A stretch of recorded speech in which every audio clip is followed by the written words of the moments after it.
This is officially my first rant of being a blood red mad survivor. So today I was power walking to a local store, and I do this a lot. And I was greeted, or should I say, just, kind of ignored or barely even looked at, by the local punk kid who is like snarky and thinks he's hilarious, and that's a whole nother story. But, anyways, we'll just call him Chuck. Chuck is a 20-year-old turd who looks like Poindexter and looks like an upside down broomstick. He's awful, okay?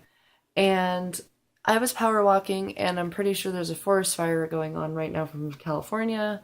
I live in Southern Oregon, that's not very far from California, so needless to say, there's a lot of smoke. So I'm power walking. I don't see many people, and I figure, oh, okay, yeah, it's hot out. It's probably like 105, or that's going to be a high today, right?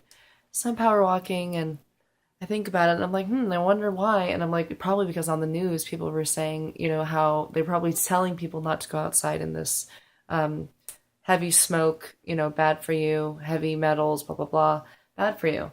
So I'm walking in it because I don't have a car. Otherwise, I wouldn't be walking in it, and it was really strong. So, anyways, I get in the store and I'm just trying to make small talk, which, by the way, I should have never done with someone like this because I realized it's just a big, huge waste of time. And this is exactly what happened. And this is also why I don't like making small talk because it never goes the way I think it would be. And usually I'm a bigger asshole and I don't even talk to him. So maybe that was my mistake for actually being nice today.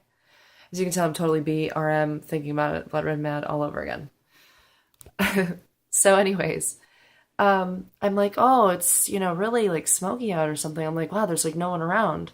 And I was like, you think that those are connected or something? And he looks at me, and basically, I just asked him a question. I gave him the premise, and then I asked him a question about what I just asked, what I said. And he goes, yeah, I don't know. I have no idea.